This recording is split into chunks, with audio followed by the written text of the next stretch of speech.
Before we get started on our new series called Fulfilled in our first Bible study, I want to just take a few minutes to share kind of the thinking behind what we're going to be studying for the next few months.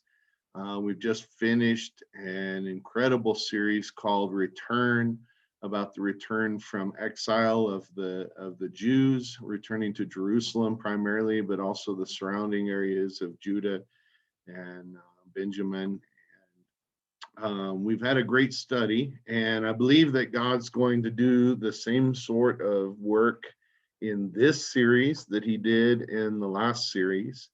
And I just want to share with you kind of the thinking behind it. What are we looking to learn? What are we going to be studying? What we're going to be jumping around a little bit, especially at the beginning, to some Old Testament and New Testament texts, some prophetic works, possibly even in the Psalms.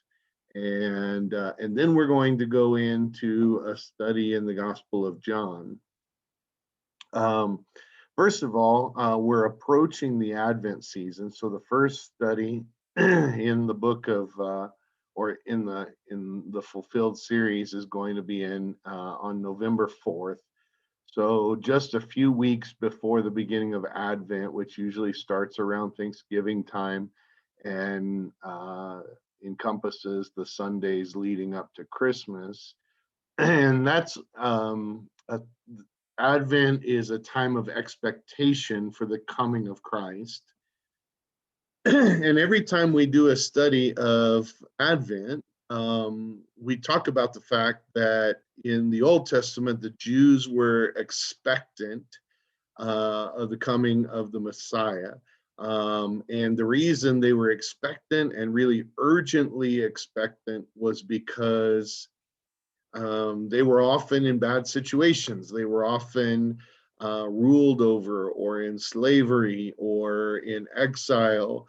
And every time they were in that situation, they had this hope and this promise that was given to them by the messengers of God that said, this won't be forever, and God is going to change things, and He's going to send somebody who will change your situation.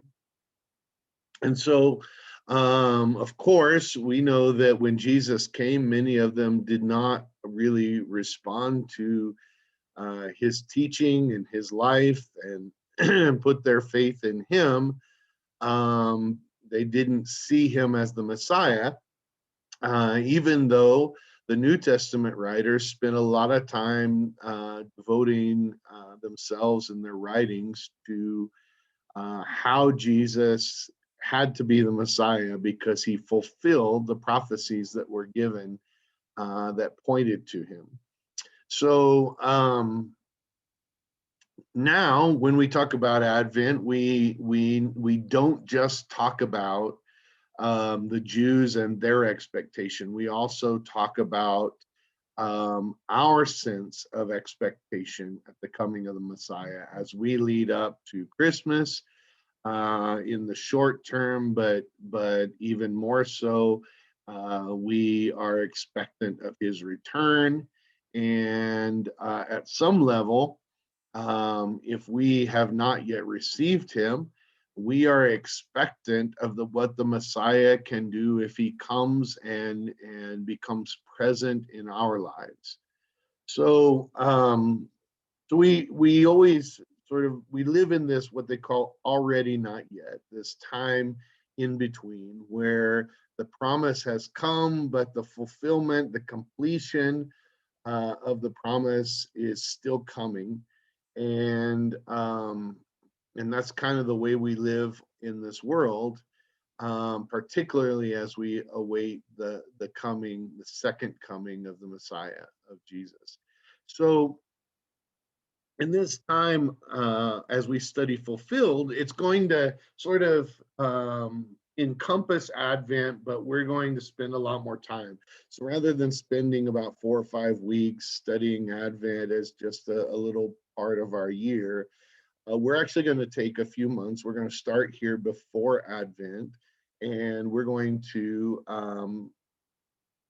spend some time talking about what it was that the Jews were hoping for. What were they expecting? What did they need? What did they want? And in what way did Jesus fulfill those things?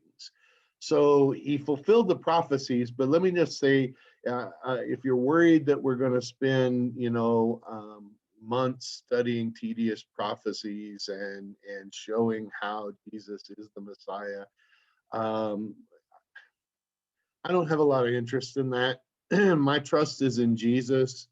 I trust in him because he's real in my life, not because of he fulfilled 15 different prophecies that showed me that he really is the Messiah.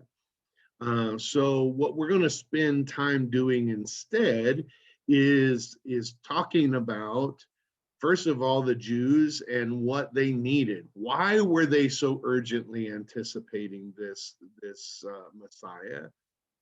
And so he, at some level, fulfilled their felt needs.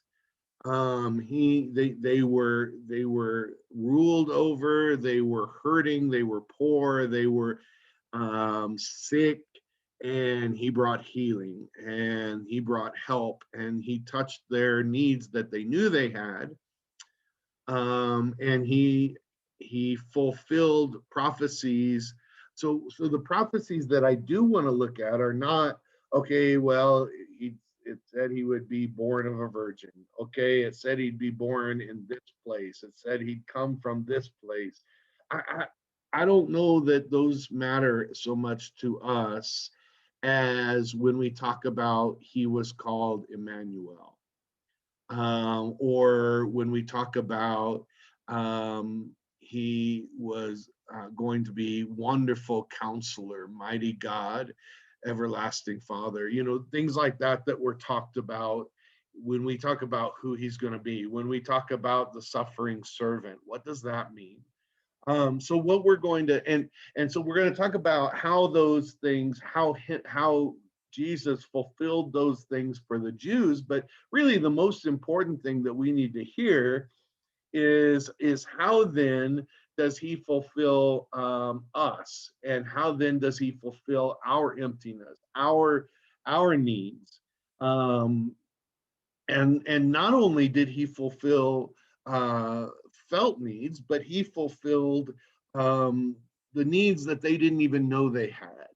And so the law was something that God cared about because it showed, it was his revelation of himself to his people. This is who I am. This is how I want to interact with you, and how I want to live with you, and how I want to. And he said all those things, but that never really worked. Well, I'm not sure that the Israelites even realized what they were missing when that didn't all work. But God was bothered by this. And so when Jesus came, he said to fulfill the law, that the law didn't go away, but he fulfilled the law. So what sorts of things was God looking for in our lives that we didn't even know we need? They weren't felt needs for us, perhaps, or for the Israelites, but Christ fulfilled them nonetheless. And we may not realize we need those either, but when we recognize our desperate need um, for meaning, for purpose, um, for something to fill our emptiness, and we realize that that need is God, then we realize that the answer to that need is God, then we realize that Christ fulfilled that. And so in fulfilling God's purposes, that we didn't even perhaps recognize we need, then he fulfills us. And so we're going to talk about sort of the emptiness that we have a tendency to feel, and how we tend to try to fill it with anything but Christ. try to fill it with family and sports and hobbies and activities and work and everything else except for Christ. And it kind of comes up short. All of those things sort of fail us at one point or another. And the only one that truly fulfills us, fills us full, if you will, completes us, is Christ. And sort of at this time when everything's we've gone through shutdowns and there's so many other things we filled our life with that are missing from us right now, it seems to me to be a really good time to talk about how Christ wants to fulfill us. And if we feel empty when we lose some of those things that we filled our life with, then perhaps we were trying to fulfill ourselves and the emptiness in our life with something other than Christ, because he really hasn't gone away. He's still here. So that's the kind of thing that we're going to be talking about in this series. And I know some of you go to watch um, our Bible studies, and maybe you wonder why it takes me so long to get into the actual scripture and read the Bible study. So rather than add all this to the beginning of the first Bible study, decided to record it separate, and I'm gonna kind of post it and let everybody see this in advance as we prepare for our series called Fulfilled. I'm really excited about it, and I hope you will be as well.